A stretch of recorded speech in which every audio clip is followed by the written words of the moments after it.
In all great religious systems, there is a version of the atonement. In Catholicism, when Catholics go to confession. In Judaism, the holiest day of the year is the Day of Atonement, or Yom Kippur. Cassie was talking about sobriety. In recovery, in the 12 steps of Alcoholics Anonymous, it is a very central part of recovery. The notion that we must take a serious moral inventory. We must be brutally honest with ourselves. We must atone for our mistakes, and we must make amends. Now, when we do that, it's kind of like a cosmic reset button. The idea is that at heart, we are all perfect creations of God, but living on this planet, we get confused. Living on this planet, we are lured into a thought system, as Cassie was saying, based more on fear than on love. It is the status quo of this planet. And that's why a spiritual journey, the journey of enlightenment, is the unlearning of the thinking of fear and the acceptance instead of love into your heart. However, the law of cause and effect is such, karma, it's called in the East, that whatever you think is going to take form on some level. Whatever you think will take form, and whatever you think and do will have a consequence. So the way to affect the consequences is to rethink the thought that produced that consequence. If you only try to change things on the level of effect, it's like going up to a screen at a movie saying, I don't like the plot, so if I change something, manipulate the screen somehow, it will be different. The atonement takes more than just manipulating the level of effect, because all effects will ultimately result from the thoughts that produce them. Atonement is much deeper than that. Atonement is where we must come to understand, to recognize, and acknowledge the error. It is where we must, as they say in recovery, not only atone, but make amends where possible and appropriate. I'd like to read to you from a National Day of Fasting and Prayer proclamation written by Abraham Lincoln on March 30th, 1863, he said, "We have been preserved these many years in peace and prosperity. We have grown in numbers, wealth, and power as no other nation has ever grown. But we have forgotten God. We have forgotten the gracious hand which preserved us in peace and multiplied and enriched and strengthened us. And we have vainly imagined in the deceitfulness of our hearts that all of these blessings were produced by some superior wisdom of our own. Intoxicated with unbroken success, we have become too self-sufficient to feel the necessity of redeeming and preserving grace, too proud to pray to the God that made us." And then he went on. "It behooves us, then, to humble ourselves before the offended power, to confess our national sins, and to pray for clemency and forgiveness. It is the duty of nations as well as of men to confess their sins and transgressions in humble sorrow, yet with assured hope that genuine repentance will lead to mercy and pardon." There was no doubt much was written by Lincoln and done by Lincoln to make it very clear that he recognized the Civil War as a great shedding of blood that was a consequence of a great American sin. But when Lincoln signed the Emancipation Proclamation, and as well as the 13th Amendment, these were, while extremely significant, they were external remedies. And the stroke of a presidential signature and the passage of a constitutional amendment could abolish a particular institutional evil. But of course, those external remedies could not abolish racism. And racism, in many ways, burrowed even more deeply, if one can even imagine, even more deeply into the consciousness of many Southerners after the Civil War. Now, I don't believe that the average American is racist. That's not my sense or my experience. But it is my sense and experience that the average American is deeply undereducated and not so much misinformed, underinformed about the history of race in the United States, particularly since the Civil War. This is not to minimize the progress that has been made, the sacrifices that have been made, the struggles, or even the successes of any of our ancestors, black or white. But it is to say that healing is a journey, it is a process, and sometimes we might think more has been achieved than on certain levels has yet been achieved. At the end of the Civil War, I think we would all agree that if you have kicked someone to the ground, you have a moral responsibility to do more than to just stop kicking. You have a moral responsibility to also say, here, let me help you get back up. Now, I feel strongly that in order for us to transform and heal our country, we need an integrative politics, just like there was a transformation in our thoughts about medicine and physical healing when we opened up to an integrative paradigm, realizing that there's more to healing than just external allopathic measures. There are also psychological and emotional and spiritual dimensions of healing the body. There are also emotional and psychological and spiritual dimensions to healing the body politic. We are all immune cells, and so many things that have happened that are challenging, to say the least, in our country over the last few years can be likened to opportunistic infections that could not have taken hold of us, or certainly not as easily as they appear to have taken hold of us, had we not become weakened immune cells. In order for us to become the immune cells that we need to be so that our body politic can repair the way the body repairs when the immune system is healthy, we must be activated on spiritual and psychological and emotional levels before the kind of activism that is necessary will have the kind of fundamental effect in changing and altering the status quo. Now, at the end of the Civil War, there were, historians say, anywhere from 4 to 5 million slaves.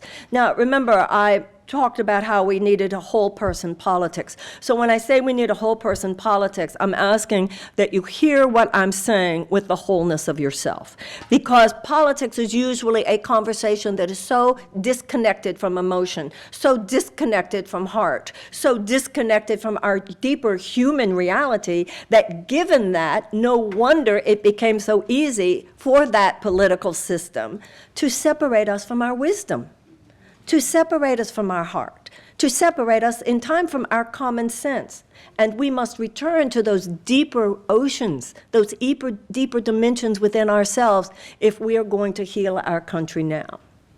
Slavery started in the United States in the 1600s. Theoretically, at the beginning, not just theoretically, historically, it is believed that about 400,000 were originally brought over from Africa. The slave trade began to really rev up in the early 1800s with the introduction of the cotton industry.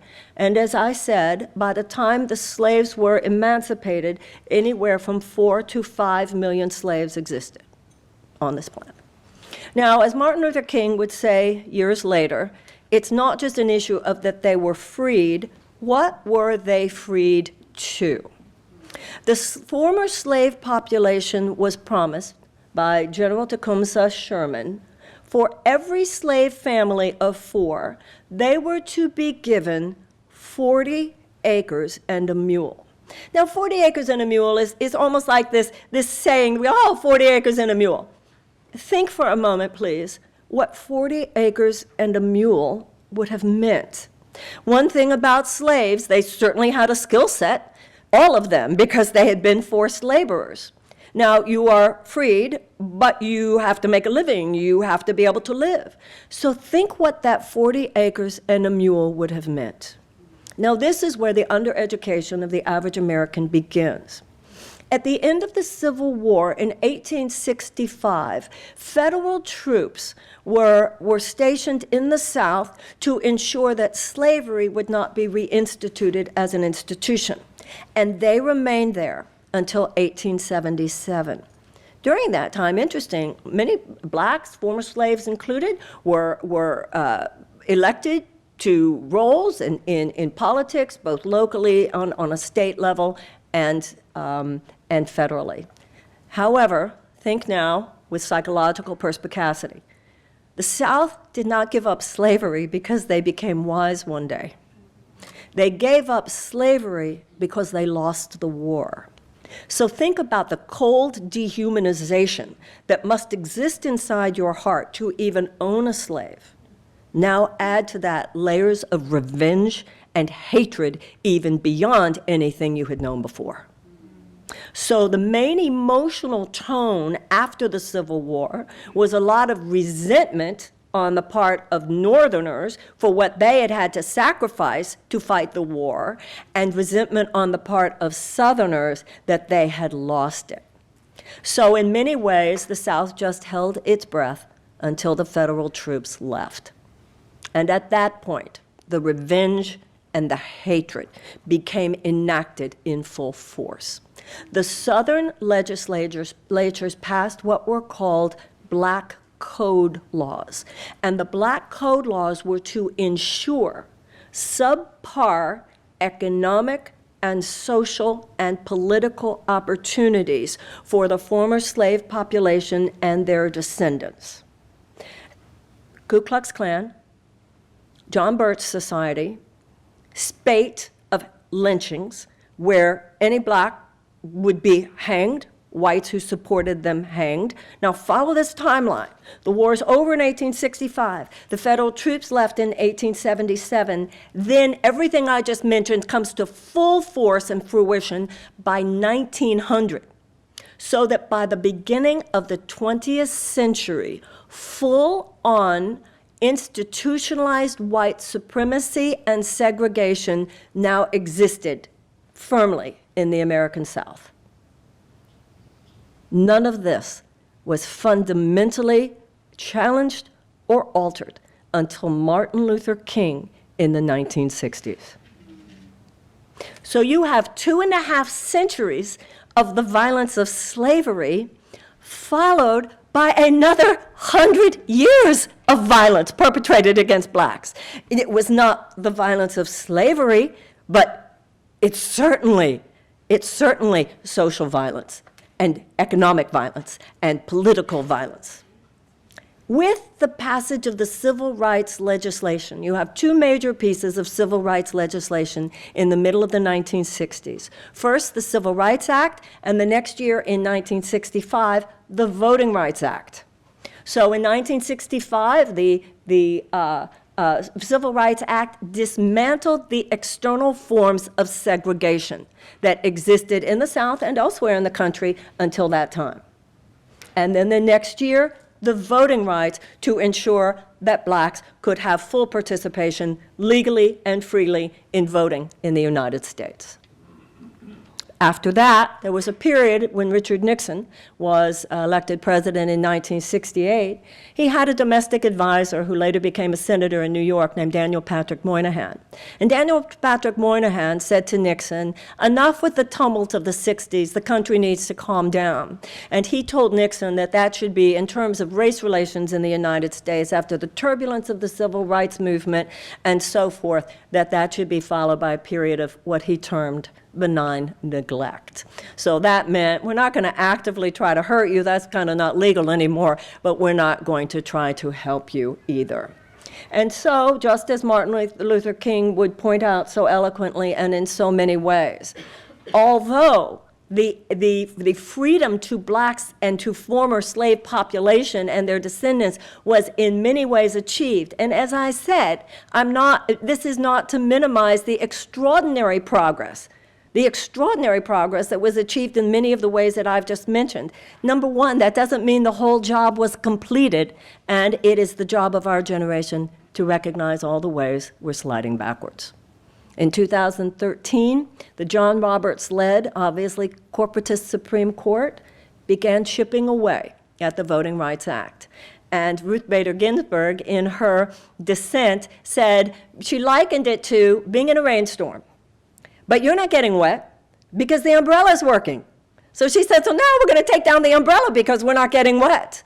And she said, we will certainly get wet again once you take down the umbrella. And that's exactly what happened. Because as soon as they began chipping away at the Voting Rights Act, behold, all these voter suppression efforts that are active throughout the country, obviously aimed at people of color and disenfranchised communities. That means we're sliding backwards. Mass incarceration means we're sliding backwards. Obvious racial disparity in our criminal sentencing and our criminal justice system obviously means we're sliding backwards. Now, as Abraham Lincoln said, we need to confess our national sins. We need to look at what in recovery is called our character defects. America has two main character defects. One has been with us from the beginning. One actually is relatively new. It's really only become this festering wound since the end of World War II. One is racism, and one is militarism. Now, with racism is inherent in this profoundly tragic dichotomy, this ironic dichotomy, which is in our cultural DNA. On one hand, in 1776, the most extraordinary principles were infused into the founding documents of our country, the Declaration of Independence, repudiating, overthrowing the status quo of aristocracy at that time, saying that this country would not belong to just a few people who were entitled to land, to education, to wealth, and so forth, but rather that in this country all men would be seen as created equal, that all men would be seen to have been given by God inalienable rights of life and of liberty and the pursuit of happiness. 41 of the men who signed that document were themselves slave owners. This is baked into the cake. This is the national tension that has been with us from the beginning, as generation after generation has been filled, both by those whose hearts are ablaze with the possibilities inherent in a society dedicated to the equality of opportunity, and also those whose basic attitude has been, no, we will not be doing that. But the historical narrative of America is that we tend to get it right ultimately. That is why slavery was followed by abolition. And even the genocide and cultural annihilation of Native Americans has been followed even now by a rising tide of consciousness, by people standing at Standing Rock, by a conversation about giving back the Black Hills of South Dakota to the Sioux, as they were promised in 1863, in a spate of lawsuits by which treaties that were usually not even negotiated fairly to begin with were then broken by the United States government. And there are more and more people, during the Obama administration, a suit that was settled for $83 million and so forth. The oppression of women was ultimately followed by two major waves of feminism and the suffragette movement. And of course, as we've already discussed, institutionalized white supremacy and segregation in the American South was followed by the civil rights movement. It was one generation's job to abolish slavery. It is our generation's job to abolish racism. It is our time in our society, not just on the issue of race, but on the issue of so many things, to look at our deep character defects, to look at the places where we need to atone. In my candidacy, I talk about the fact that millions of American children live in chronic trauma. I talk about the fact that we spend so many more of our resources preparing for war than we do actively waging peace, both domestically and internationally. But the issue of race continues to be this festering sore, and will be, until we address more than the external symptoms of this character defect, but also address the deeper areas of moral and spiritual dysfunction. Now, as I said before, if you have kicked someone to the ground, you owe it to them to do more than just stop kicking. You owe it to them to help them get back up. If you have taken $1,000 from me and you apologize to me, I'll say, great, thank you. I'd also like my money back. No one would say that if you took $1,000 from me, an apology would be enough. By the 20th century, first of all, it's to be noted, as I said, the former slave population was promised at the end of the Civil War reparations in the form of 40 acres and a mule. So even at that time, there was a realization for the need of economic restitution and economic reintegration or integration into free society in a way that otherwise would not be possible. And I think that if Abraham Lincoln had lived, things might have been different. But he died shortly after the end of the war. So now we are left with a situation where it has continued to be true ever since the end of the Civil War that the former slave population and their descendants have never statistically been able to keep up, to become equal, and to keep up with white society because of so many of the systemic legacies of slavery which have held them back. Now, I know a lot of people point out that we've had a black president and point out Tyler Perry and point out Oprah Winfrey and point out Magic Johnson, et cetera. The fact that a genius, that we have achieved a state in our country where geniuses, no matter who they are, can rise, while much to be celebrated, is not of itself social justice. Because in America, you shouldn't have to be a genius to make it. You should be a citizen of the United States who is entitled to the same opportunities as everyone else. That is the American dream. And so now we are living in a situation where our generation is called to continue the process and the journey of reconciliation. Since World War II, Germany has paid $89 billion in reparations to Jewish organizations. Now, the $89 billion that Germany has paid in reparations to Jewish organizations obviously cannot make the Holocaust not have happened. But it has had tremendous significance, not only economically, but psychologically, in terms of the German reconciliation with the Jews of both Germany and the rest of Europe.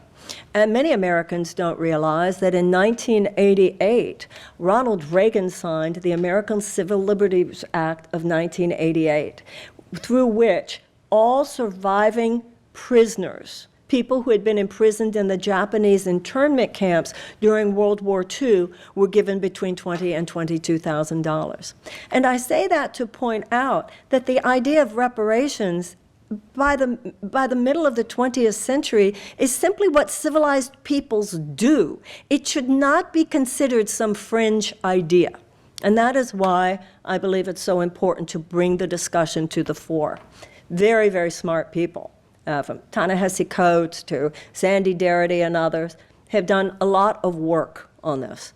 I think anything less than $100 billion would be insulting. Some people think it's insulting to even mention that small an amount. I think this is a big topic, how much money we would be talking about. Obviously, you can't put a financial number on the level of evil that you're talking about when you're discussing something like slavery. But there is a full-on mea culpa that the Germans have made, that I think has had a tremendous impact. I don't, with my own interest in metaphysics and understanding of how things work, I don't believe the German nation would be as up and successful and abundant as it is today, had a couple of generations after the war not done the work that needed to be done, both in terms of reparations, in terms of full-on mea culpa, and also in terms of ensuring to Jews that every generation born in Germany would be given full-on Holocaust education. Because it's when you know the history that you see things completely differently. 2 or 3 popes ago, John Paul, before he died, did a lot of apologizing for the Catholic Church. And a phrase he used I found very compelling. He talked about the quote-unquote purification of memory. And he said that if you do not apologize, and I remember being particularly, you were talking about the witches, one of his apologies that meant a lot to me, Cassie, was the apologizing for the Inquisition. And I thought it should get much more news than it got. And he talked about the purification of memory being so important, saying that if you haven't apologized, you will remain unconscious of the ways and the times in which you repeat the sin. And that is what has happened so much with race in America. And that's why so often black people will see something to a completely different filter than white people, where a white person will say, oh, it's terrible that that happened, whereas a black person is saying, no, it's not just that it happened again. That's a completely different framework. It's one person sees an incident, another person sees a trend that's been going on for a long time, and that if unaddressed gets worse. Inertia means the tendency of the object to move in whatever direction it's been moving until there is a pattern interruption, the disruption of the status quo. At this point, so much of the status quo in America in terms of legacies of slavery and deep systemic racism is so baked into the cake that too often we do not even see that the behavior or that the pattern represented legacies of slavery. Paying reparations for slavery will not fix everything. The issue of race and racial reconciliation in the United States is obviously a multidimensional issue, and there is much repair work to be done, both internal and external. Cassie was talking before about white privilege and so many of the ways that the mechanisms of white supremacy are internalized. And just like after the Civil War, many of the external symptoms became internal symptoms that in a way were just as bad. I don't think we have to minimize, as I said before, the successes and the struggles and the deep sacrifices of our ancestors, either black or white, to simply acknowledge that it's time in our generation to take the next step in this journey. When you're talking about people who were enslaved for 2.5 centuries, and then you're talking about the fact that there was another 100 years of institutionalized violence perpetrated against them, it shouldn't be considered so outrageous that it's taken us another 100 years and then 40 years, well, not 40 years, 60 years, almost 60 years, 55 years since the Civil Rights Movement for us to get to the next point where we are ready to to further the task.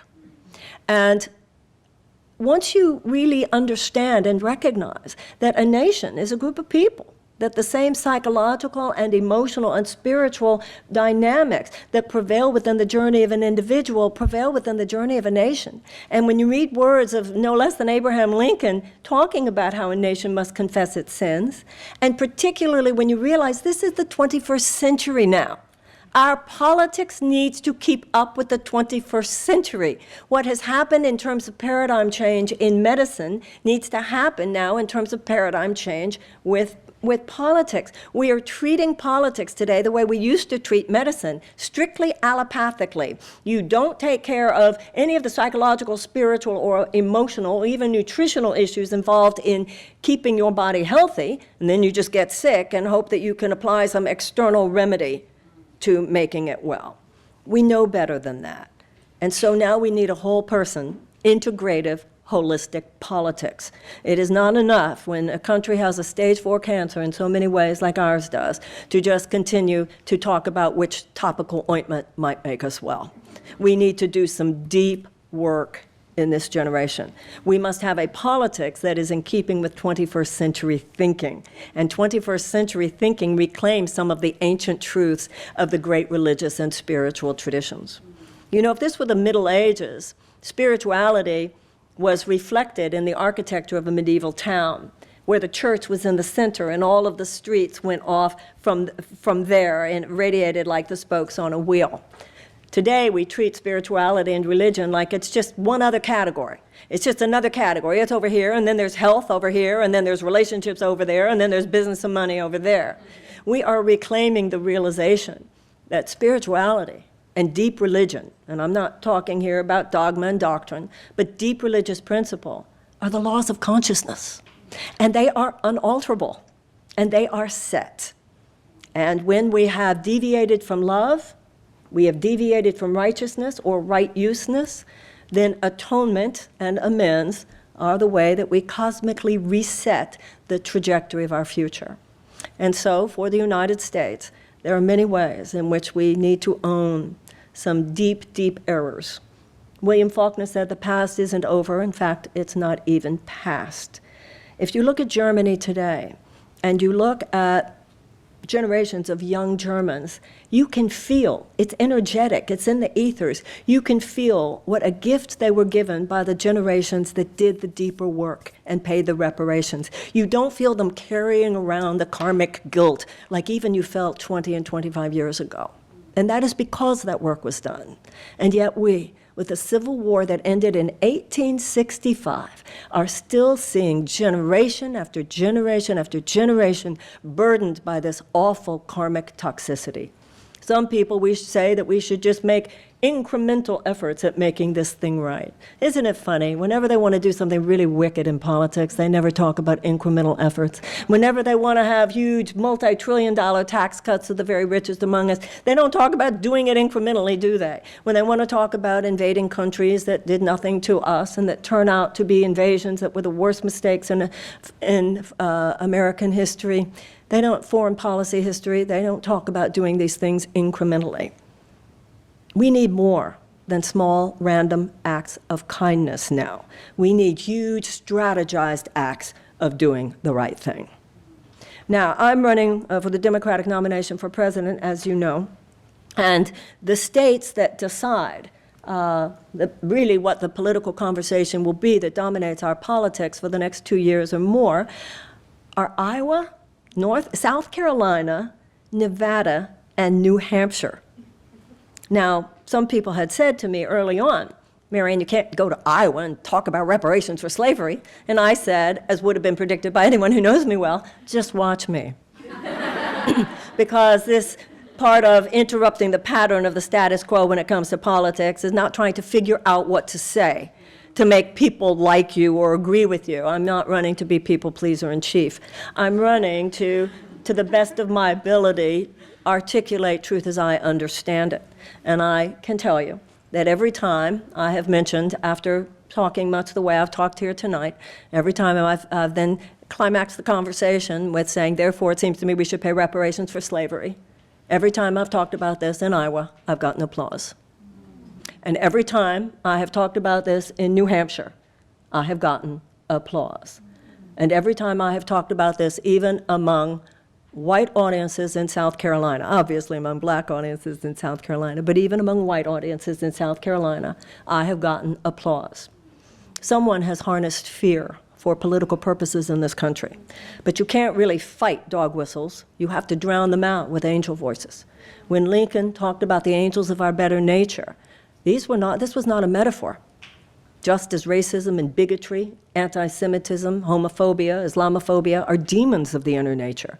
Angels of the inner nature, of our better nature, are our love and our love for each other and our compassion and our love for our country and our love for our earth and our love for our unborn grandchildren.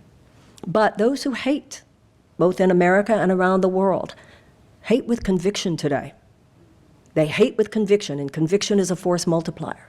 It's not that more people hate than love. I believe in this country, as well as around the world, far more people love than hate. But we need to start loving with the level of conviction and seriousness with which some people clearly display their hate. We can't just say, I love my own children. The love that will save the world is a love that is just as proactive and just as passionate for children on the other side of town and the other side of the world.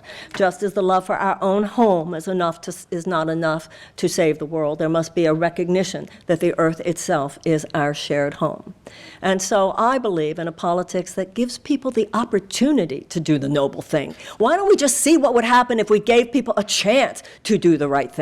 This country has done the right thing before. Generations have risen up before and did the right thing. They abolished slavery. They gave women the right to vote. They dismantled segregation and institutionalized white supremacy. If we stop the corruption of a politics that just tells people what you think they want to hear or tells them what you think they want so that they get what they want, and instead rise above that inherent narcissism and entitlement and selfishness, which is the malignancy of consciousness, and instead remind each other that we have more than rights.